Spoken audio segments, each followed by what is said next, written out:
I'm joined now by the former Amazon employee Christian Smalls, who led this victorious push to unionize today, and former United States Labor Secretary under President Clinton, Robert Reich. Welcome to both of you. Robert has a pretty big title. Sometimes he goes first. But we're starting with you, Christian. Thanks for being here today. Thank you for having me. Appreciate it. Absolutely. We just walked through it for our viewers. Before I bring you in here, I want to read what Stephen Greenhouse, who I've always read as a labor reporter, he's covered this space that you're working in for decades. He said today, quote, "In my 25 years writing about labor, the union victory at Amazon warehouse in Staten Island is by far the biggest beat the odds David versus Goliath unionization win I've seen." And he covered labor for decades for the New York Times. That would make you the proverbial David. How did you do it? With the people. I couldn't have gotten to this point without them. I've been fired from Amazon for 2 years now, and I'm still unemployed as we speak, even as the interim president. But I couldn't have done it without the support of my supporting cast, my comrades, these workers that I organize with every single day, the workers that have been with me even before. Without their support, without their dedication and sacrifice, none of this would have been possible. When workers have to make these decisions, there's many pressures on it, which I've covered. People have the right to decide to join. They have the right not to join. That's how it's supposed to be. Did you find that this was a debate at the warehouse that was on the level? Or do you think Amazon, and thus effectively Jeff Bezos, if we're going to talk specifically, were funding and interfering in a way that made it not a free and open debate? Of course, it wasn't fair. Amazon spends millions of dollars. There's already been reports that came out of how much money they spent on us. And that's just the surface level. I can guarantee they spend a lot more money than that. They lost a lot of money union busting against us. And of course, it starts from the top. Jeff Bezos himself, and it trickles down into these warehouses that are trying to unionize. So we definitely had our fair share. As you mentioned, I was arrested a few weeks ago, along with two organizers. One of them been arrested twice in just 3 months during our campaign, just to tell you the lengths of what they're going to stop us from trying to get to this point. So the odds that we defeated, to be able to get to this point and actually be victorious, this is the best feeling in the world. Let me bring in Robert Reich as promised. Overall, labor participation has crashed to a nearly all-time low in the United States, down to about 1 out of 10 employees. It used to be much higher.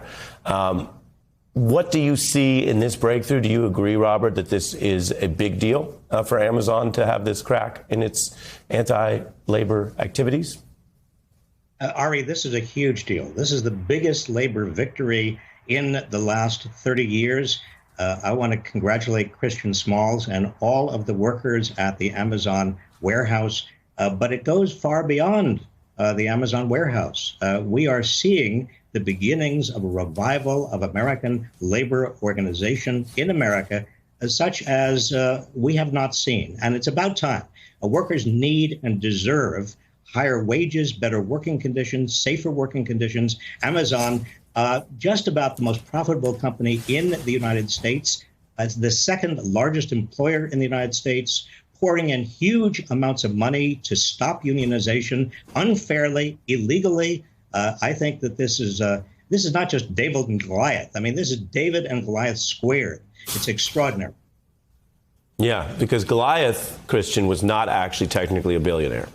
Although he was large, he was in good fighting shape, based on my knowledge of the story, well, such as it is. I do want to ask you, Christian, what do you think people need to know about what goes into these warehouses and the Amazon delivery system? Because statistically, most people watching this have probably used Amazon or gotten a delivery, and people appreciate the aspects of the service and the price.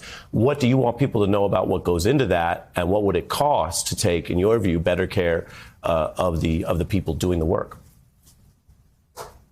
Yeah, I've never blamed the customer. The customers definitely don't know what it entails with these jobs.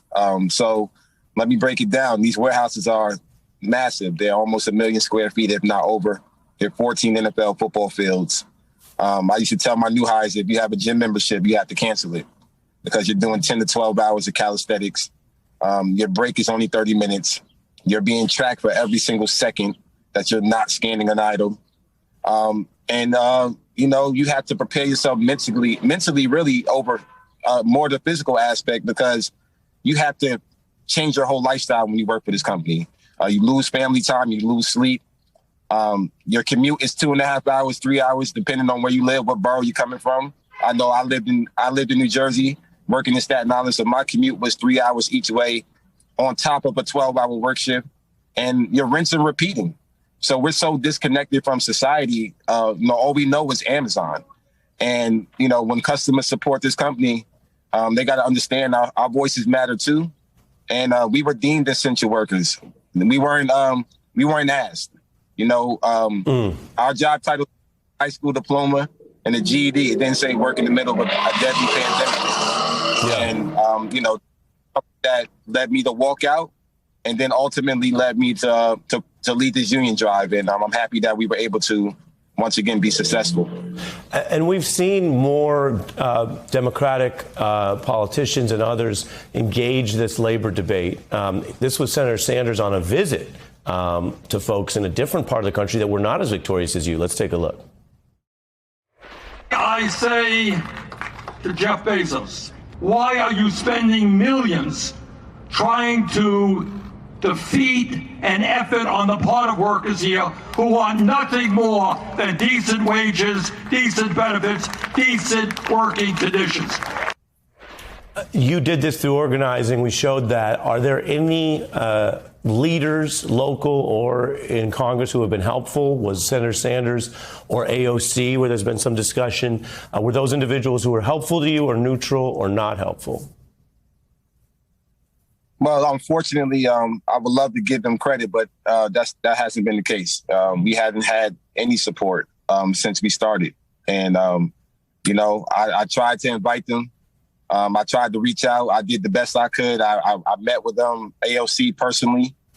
She said that she was going to come. And then, she canceled on me the day before. But we didn't hold any grudges. That was back in September, I believe, or August. Somewhere around that time, whenever the eviction moratorium was going on. And she had posted, that's interesting. I mean, she had posted today that in her view, she was trying to be helpful, but that's not your view. I don't know what she's talking about, but all I can say is, it's unfortunate because I saw a tweet that she said that, this is not in her district. Yeah. And I just think that's a terrible response, because there's absolutely workers that live in her district that travel and commute to Staten Island every day that I know personally. And, it's disheartening to them. These are her constituents. I'm from New Jersey. She don't represent me, but I know the workers that are on my voters list. We're talking 8,300 people. They absolutely come from her district, and she should be more supportive, and not just her. A lot of politicians that definitely were radio silent about this campaign need to step up and help these workers as well.